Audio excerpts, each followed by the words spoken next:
Hello दोस्तों, स्वागत है आपका मैजिक ब्यूटी हमें। और जैसा कि आप सबको पता है, मैं काम करती हूँ आपकी बाहरी ब्यूटी के साथ साथ आपकी आंतरिक ब्यूटी दोनों को अलाइन करके कैसे आपकी ज़िंदगी को एक नेक्स्ट लेवल पे ले जाना है।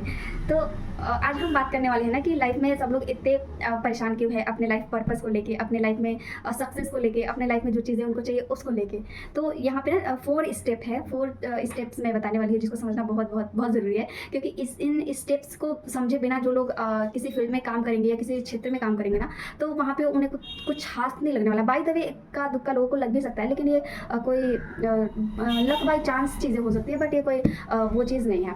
तो लाइफ में कुछ भी आपको चाहिए ना, तो सबसे पहले क्या चीज़ है कि सबसे फर्स्ट स्टेप आता है कि आपको क्या चाहिए लाइफ में ना। ये डिसाइड करना सबसे पहले और सबसे ज़रूरी है कि आपको चाहिए क्या लाइफ में। क्या होता है ना, जो पढ़ाई वाले बच्चे हैं या फिर कोई भी किसी फील्ड के भी लोग ले लीजिए, उनको ना ये चीज़ डिसाइड नहीं होता कि उन्हें असल में चीज़ में चाहिए क्या होता है। पढ़ाई वाले बच्चे ले लीजिए, लेखपाल की वैकेंसी आई, लेखपाल का डालेंगे, वीडियो का वैकेंसी आया, वीडियो का डालेंगे, चौकीदार का या हवलदार का या कुछ भी आएगा, सारे फॉर्म अप्लाई करेंगे। अरे एक चीज़ डिसाइड तो करो। हर एक इंसान का एक इनर अपने मतलब इनर को समझते हुए, जानते हुए एक रुचि होती है हर एक इंसान की किसी ना किसी फील्ड में। उस चीज़ को ध्यान में रख के, उस चीज़ को ढूंढ के फिर आप बाहर से उन चीज़ों को अलाइन जब करेंगे ना, तो चीज़ें ऑटोमेटिक उसे ऐड होंगी और वो चीज़ें आपकी लाइफ में ग्रोथ आपको ले जाएगी ना। तो ऐसे नहीं कि कुछ भी आया कुछ भी कर रहे हैं तो फिर ऐसे कई कई साल तक ऐसे पढ़ते रहिए और फिर एग्ज़ाम देते रहिए तो फिर हो चुकी चीज़ें। और दूसरी चीज़ क्या है, आपको ये डिसाइड करना है। ये फर्स्ट स्टेप हो गया कि क्या चाहिए।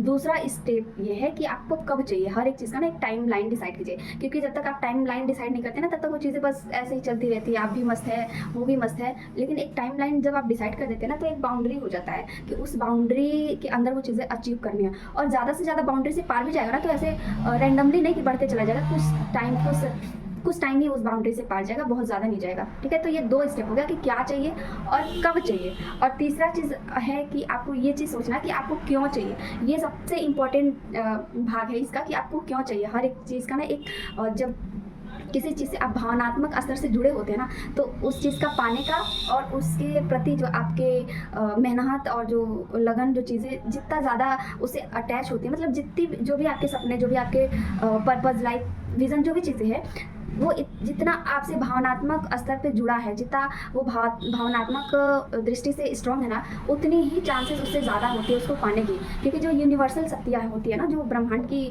मेन शक्ति है ना, ये आपके भावनाओं पे चलती है। तो ये चीज़ देखता है कि आपकी भावना किसी भी चीज़ के प्रति कितना उसे आप लगा रखते हैं, कितना अटैचमेंट है उससे आपका। जितना ज़्यादा अटैचमेंट होगा ना, वो चीज़ें, वो यूनिवर्स उतनी शक्तियों ज़्यादा आपकी हेल्प करेगा और वो चीज़ें आपकी लाइफ में बहुत जल्दी आने वाली है। और चौथी और सबसे इम्पॉर्टेंट है कि आपको कैसे मिलेगा। ये सारी चीज़ें तो 3 स्टेप हमने देख लिया। बाकी चौथा स्टेप है कि आपको कैसे मिलेगा। पूरा स्ट्रेटजी बनाना है, 1 2 नहीं, जितने आपको आए, जितने आपके माइंड में आए उसको पाने के जो भी तरीके, जैसे भी चीज़ें आए सामने, आपको फुल प्रूफ पेन और कॉपी पे उसको स्क्रिप्ट करना है। और स्क्रिप्टिंग में बहुत बहुत बहुत पावर होता है, क्योंकि बहुत सारी इंद्रियां एक साथ मिलके उस थॉट, उस फीलिंग पे काम करती है ना। जब आप कुछ स्क्रिप्ट करते हो ना, तो बहुत सारी चीज़ें, बहुत सारी इंद्रियां मिलकर ना उस पर काम करती हैं एक साथ में। तो ये जब क्या चाहिए, कब चाहिए, कैसे चाहिए और क्यों चाहिए, ये सारी चीज़ें आप एक में बांध के इन चीज़ों पे ध्यान रख के इन चीज़ों पे काम करते हैं ना, तो एकदम मैजिक होता है लाइफ में। मैजिक जिसको बोलते हैं। ऐसे नहीं रैंडमली कुछ भी कर रहे, उठ रहे हैं, पढ़ने का मन कर रहा है, पढ़ रहे, खेल रहे, घूम रहे, जो भी मन, मतलब आप कुछ भी करते रहिए, एक स्ट्रेटजी के साथ में काम करिए। आप 2 घंटे पढ़िए, लेकिन एक स्ट्रेटजी के साथ में पढ़िए। कुछ भी चीज़ें हैं, कुछ भी आप काम कर रहे हैं, लेकिन उसका एक बेस, एक चीज़ें होनी चाहिए कि ये चीज़ पर्पज़ है, ये इसकी स्ट्रेटजी है, इस पर हमने काम किया, इतना काम किया, इतना बचा है।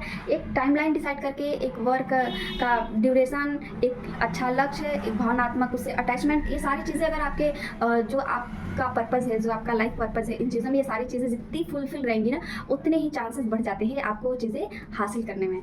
और आपकी ज़िंदगी में ना बिल्कुल मैजिक, अगर ये सारी चीज़ों को आप तालमेल बिठा के एक दूसरे के साथ अटैच करा के इस पर काम करते ना, तो ये सारी चीज़ें ना आपकी लाइफ में मैजिक क्रिएट करने वाली है। और आप खुद हैरान रह जाएंगे ये मैजिक देख के, जादू देख के। तो आई थिंक आपको समझ आ गया होगा कि कोई भी चीज़ है, आप कुछ भी हासिल कर सकते हैं। ये यूनिवर्स का नियम है, कुछ भी हासिल कर सकते हैं। इसके लिए कोई भी बहुत बड़ी बात नहीं है, बस आपको मांगने आना चाहिए, उस पर काम करने आना चाहिए। और जो चीज़ें मैंने बताई, जो स्टेप्स, उस स्टेप्स के साथ काम करिए। ज़्यादा से ज़्यादा 10 से 5, हाँ, टाइम देना बहुत ज़रूरी होता है। किसी भी क्षेत्र में आप जाएंगे तो ऐसे धड़ाधड़ चीज़ें नहीं हो जाती, थोड़ा टाइम और थोड़ा पेशेंस से होता है। बाकी होंगे ज़रूर, इतना तो है। तो आई होप आपको समझ आ गई होंगी। Thank you so much.